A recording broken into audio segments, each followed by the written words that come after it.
Hi, welcome back to my channel. ಮೊದಲು ನನ್ನ ಚಾನಲ್ಗೆ ಲೈಕ್, ಶೇರ್ ಆ್ಯಂಡ್ ಸಬ್ಸ್ಕ್ರೈಬ್ ಮಾಡೋದನ್ನು ಮರಿಬೇಡಿ. ನಮಸ್ಕಾರ ಸ್ನೇಹಿತರೆ, ಇಂದಿನ ವಿಡಿಯೋದಲ್ಲಿ ಕ್ಯಾನ್ಸರ್ ಚಿಕಿತ್ಸೆಯಲ್ಲಿರುವ ರೋಗಿಗಳಿಗೆ ಮನೆಯಲ್ಲಿ ಹೇಗೆ ಉತ್ತಮ ಆರೈಕೆ ಮಾಡಬೇಕು ಎಂಬುದರ ಬಗ್ಗೆ 10 ಮುಖ್ಯ ಸಲಹೆಗಳನ್ನು ತಿಳಿದುಕೊಳ್ಳೋಣ. ಟಿಪ್ ನಂಬರ್ 1, ಪೌಷ್ಟಿಕ ಆಹಾರ ನೀಡಿ. ಪ್ರೋಟೀನ್, ಫ್ರೂಟ್ಸ್, ವೆಜಿಟೇಬಲ್ಸ್ ಮತ್ತು ಸಮತೋಲನ ಆಹಾರವನ್ನು ಡಾಕ್ಟರ್ ಹಾಗೂ ಡಯಟಿಷಿಯನ್ ಸಲಹೆಯಂತೆ ನೀಡಿ. ಕ್ವಾಲಿಟಿ ಇಂಪ್ರೂವ್ ಮಾಡಿ, ನ್ಯೂಟ್ರಿಷಿಯಸ್ ಫುಡ್ ಕೊಡಿ. ಕ್ವಾಂಟಿಟಿ ಜಾಸ್ತಿ ಕೊಡೋಕ್ಕೆ ಹೋಗಬೇಡಿ. ನಂಬರ್ 2, ಸಾಕಷ್ಟು ನೀರು ಕುಡಿಯಿರಿ. ಕ್ಯಾನ್ಸರ್ ಪೇಷಂಟ್ಸಿಗೆ ಸಾಕಷ್ಟು ನೀರು ಕೊಡಬೇಕು, ಯಾಕಂದರೆ ಡಿಹೈಡ್ರೇಷನ್ ಇಂದ ಅವಾಯ್ಡ್ ಮಾಡಬೇಕು. ಡ್ಯೂರಿಂಗ್ ಕೀಮೋಥೆರಪಿ ಸಾಕಷ್ಟು ಕೀಮೋ ಡ್ರಗ್ಸ್ ಮತ್ತು ಕ್ಯಾನ್ಸರ್ ಡೆಡ್ ಸೆಲ್ಸ್ ಇವೆಲ್ಲ ನಮ್ಮ ಬಾಡಿಯಿಂದ ಹೊರಗಡೆ ಬರಬೇಕು ಅಂತಂದರೆ ಸಾಕಷ್ಟು ನೀರು ಯೂರಿನ್ ಮೂಲಕನೇ ಹೊರಗಡೆ ಬರುತ್ತದೆ. ಅದಕ್ಕೆ ಆದಷ್ಟು 2 to 3 ಲೀಟರ್ಸ್ ನೀರನ್ನು ಕುಡಿಯೋದು ಉತ್ತಮ. ಕ್ಯಾನ್ಸರ್ ಪೇಷಂಟ್ಗೆ ನೀರು ಕೊಡುವಾಗ ಬಾಯ್ಲ್ ಮಾಡಿ ಕೊಡಿ, ಇಲ್ಲ ಅಂದರೆ ಫಿಲ್ಟರ್ಸ್, ಆಕ್ವಾ ಫಿಲ್ಟರ್ಸ್ ಯೂಸ್ ಮಾಡಿ ಕೊಡ್ಬೋದು, ಅಥವಾ ಮಿನರಲ್ ವಾಟರಿಗೆ ಸ್ವಲ್ಪ ಬಾಯ್ಲ್ ಮಾಡಿ ಕೊಡಿ. ಯಾಕಂದರೆ ಬಹಳ ದಿವಸದಿಂದ ಅದು ಟ್ಯಾಂಕ್ದಲ್ಲಿ ಇರುತ್ತದೆ, ಅದಕ್ಕೆ ನೀವು ಬಾಯ್ಲ್ ಮಾಡಿ ಕೂಲ್ ಆದಮೇಲೆ ಕೊಡ್ಬೋದು. ಟಿಪ್ ನಂಬರ್ 3, ಸೋಂಕಿನಿಂದ ರಕ್ಷಿಸಿ. ಕೈಗಳನ್ನು ಆಗಾಗ ತೊಳೆಯಬೇಕು. ಡೋರ್ ನಾಬ್ಸ್ ಇರಲಿ ಕ್ಲೀನ್ ಮಾಡಿ. ಸ್ಯಾನಿಟೈಸರ್, ಕ್ಯಾನ್ಸರ್ ಪೇಷಂಟ್ ಟಚ್ ಮಾಡೋಕ್ಕಿಂತ ಮುಂಚೆ ಸ್ಯಾನಿಟೈಸರ್ ಯೂಸ್ ಮಾಡಬೇಕು, ಆಗಿದ ಮೇಲೆ ಕೂಡ ಸ್ಯಾನಿಟೈಸರ್ ಯೂಸ್ ಮಾಡಿ. Toilet weekly at least 3 to 4 times clean ಮಾಡಿ, ಅಲ್ಲಿಂದನೇ ಬಹಳ ಸೋಂಕು ಹರಡುತ್ತದೆ. ಮತ್ತು 2 ಟೈಮ್ಸ್ ಫ್ಲಶ್ ಮಾಡಿ ಕೀಮೋಥೆರಪಿ ಪೇಷಂಟ್ಸ್ ಯೂಸ್ ಮಾಡೋಕ್ಕಿಂತ ಮುಂಚೆ. ಮನೆ ನೀಟ್ ಹಾಗೂ ಸ್ಟೆರಿಲೈಸ್ ಮಾಡುತ್ತಾ ಇರಿ, ಡಸ್ಟ್ ಇಲ್ಲದಂತೆ ನೋಡಿಕೊಳ್ಳಿ. ಯಾರಿಗಾದರೂ ಸೋಂಕು ಇರುವವರಿಗೆ ದೂರವಿರಿ. ಮಾಸ್ಕ್ ಕಂಪಲ್ಸರಿ ಧರಿಸಿ ಮತ್ತು ಕಂಪಲ್ಸರಿ ಸೋಪ್ನಿಂದ ಹ್ಯಾಂಡ್ ವಾಶ್ ಮಾಡ್ತಾ ಇರಬೇಕು. ಟಿಪ್ ನಂಬರ್ 4, ಮೆಡಿಸಿನ್ಸ್ ಸಮಯಕ್ಕೆ ತೆಗೆದುಕೊಳ್ಳಿ. ಮೆಡಿಸಿನ್ಸ್ ತಪ್ಪದೆ ಮಿಸ್ ಮಾಡದಂತೆ ಕಂಪಲ್ಸರಿ ತಗೊತಾ ಇರಿ, ಇಲ್ಲಾಂತಂದರೆ ನಿಮಗೆ ಕ್ಯಾನ್ಸರ್ ರಿಲೆಪ್ಸ್ ಆಗೋ ಚಾನ್ಸಸ್ ಇರುತ್ತದೆ. ಕ್ಯಾನ್ಸರ್ ಮತ್ತೆ ಬಾರದಂತೆ ನೋಡಿಕೊಳ್ಳಿ. ಟಿಪ್ ನಂಬರ್ 5, ಸಾಕಷ್ಟು ರೆಸ್ಟ್ ಪಡೆಯಿರಿ. ರೆಸ್ಟು ಬಹಳ ಮುಖ್ಯ. ನಿದ್ರೆ ಮತ್ತು ರೆಸ್ಟ್ ಬಾಡಿ ರಿಕವರ್ ಆಗುತ್ತದೆ. ಕ್ಯಾನ್ಸರ್ನಿಂದ ನಿಮಗೆ ಬಹಳ ರಿಪೇರ್ ಮತ್ತು ರಿಕವರಿ ಬಹಳ ಮುಖ್ಯ.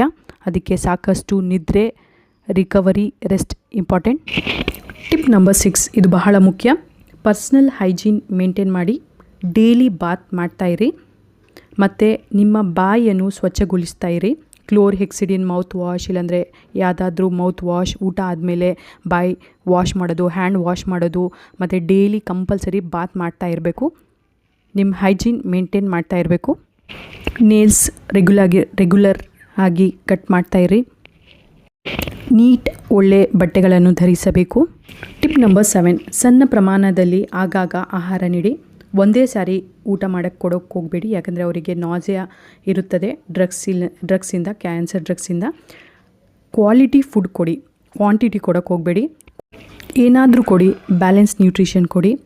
ಎಕ್ಸಾಂಪಲ್, ನೀವು ನೀರು ಕೊಡಬೇಕಂತಂದರೆ ನೀರಲ್ಲಿ ಎಕ್ಸಾಂಪಲ್ ನೀವು ಬಟರ್ ಮಿಲ್ಕ್ ಕೊಡ್ಬೋದು, ಇಲ್ಲಾಂದರೆ ಫ್ರೂಟ್ ಜ್ಯೂಸ್ ಕೊಡ್ಬೋದು ವಿತೌಟ್ ಶುಗರ್. ಇಲ್ಲಾಂತಂದರೆ ನೀವು ಏನಾದರೂ ಚಿಯಾ ಸೀಡ್ಸ್, ಸಬ್ಜಾ ಸೀಡ್ಸ್ ಇವೆಲ್ಲ ನಿಮಗೆ ಯಾವುದು ಪ್ರೋಟೀನ್, ಮಿನರಲ್ಸ್ ಜಾಸ್ತಿ ಅಂಶಗಳು ಅವರಿಗೆ ಬಾಡಿಗೆ ರಿಕ್ವೈರ್ಮೆಂಟ್ ಅಲ್ವಾ, ಆ ಥರ ನೀವು ಕೊಡ್ಬೋದು. Tip number 8, outside food avoid ಮಾಡಿ. ಹೋಮ್ ಕುಕ್ಡ್ ಫುಡ್ ಕೊಡಿ. ಫ್ರೆಶ್ ಆಗಿ ಕುಕ್ಡ್ ಫುಡ್ ಕೊಡಬೇಕು ಕ್ಯಾನ್ಸರ್ ಪೇಷಂಟ್ಸ್ಗೆ. ಬಿಫೋರ್ ಮತ್ತು ಆಫ್ಟರ್ ಕುಕ್ ಮಾಡೋಕ್ಕಿಂತ ಮುಂಚೆ ಹ್ಯಾಂಡ್ ವಾಶ್ ಕಂಪಲ್ಸರಿ ಮಾಡ್ತಬೇಕು ಸೋಪಿನಿಂದ. ಯಾರು ಪ್ರೊವೈಡ್ ಮಾಡ್ತಾರೆ ಅವರಿಗೆ ಫುಡ್ಡು.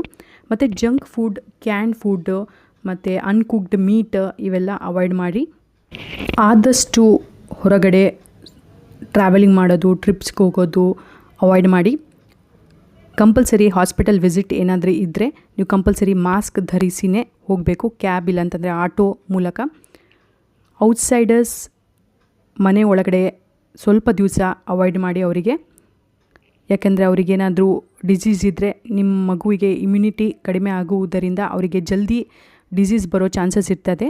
ಎಷ್ಟಾಗದಿದ್ದರೂ ನಿಮ್ಮ ರಿಲೇಟಿವ್ಸ್, ಫ್ರೆಂಡ್ಸಿಗೆ ಬರದಂತೆ ನೋಡಿಕೊಳ್ಳಿ. ಬಿಫೋರ್ ಆ್ಯಂಡ್ ಆಫ್ಟರ್ ಟ್ರಾವೆಲಿಂಗ್ ನಿಮ್ಮ ಹ್ಯಾಂಡ್ ವಾಶ್ ಸೋಪಿನಿಂದ ಮಾಡಬೇಕು ಮತ್ತು ಕಂಪಲ್ಸರಿ ಮಾಸ್ಕ್ ಹಾಕ್ಕೊಂಡೇ ಹೊರಗಡೆ ಹೋಗಬೇಕು. ಆದಷ್ಟು ಕ್ಯಾಬ್ನಲ್ಲಿ ಟ್ರಾವೆಲ್ ಮಾಡಿ. ಟಿಪ್ ನಂಬರ್ 10, ಇದು ಬಹಳ important. Regular doctor follow up. ಅವ್ರು ಕೊಡೋದು ಮೆಡಿಸಿನ್ಸ್ ರೆಗ್ಯುಲರ್ ಆಗಿ ತೆಗೆದುಕೊಳ್ಳಿ ಮತ್ತು ಇದು ಕಂಪಲ್ಸರಿ ಡಾಕ್ಟರ್ ಫಾಲೋ ಅಪ್ ಮಾಡಬೇಕು. ನೀವು ಕರೆಕ್ಟಾಗಿ ಮೆಡಿಸಿನ್ಸ್ ತಗೊಂಡಿಲ್ಲ ಮತ್ತು ಕರೆಕ್ಟಾಗಿ ಡಾಕ್ಟರ್ಸ್ ಫಾಲೋ ಅಪ್ ಮಾಡಿಲ್ಲ ಅಂತಂದರೆ ಕ್ಯಾನ್ಸರ್ ಮತ್ತೆ ಬರುವ ಚಾನ್ಸಸ್ ಇರುತ್ತದೆ, ರಿಲ್ಯಾಪ್ಸ್ ಆಗೋ ಚಾನ್ಸಸ್ ಬಹಳ. ಅದಕ್ಕೆ ಆದಷ್ಟು ಡಾಕ್ಟರ್ ಸಲಹೆಗಳನ್ನು ಫಾಲೋ ಮಾಡಿ. Thank you. ನನ್ನ ಚಾನಲ್ಗೆ ಲೈಕ್, ಶೇರ್ ಆ್ಯಂಡ್ ಸಬ್ಸ್ಕ್ರೈಬ್ ಮಾಡೋದನ್ನು ಮರಿಬೇಡಿ.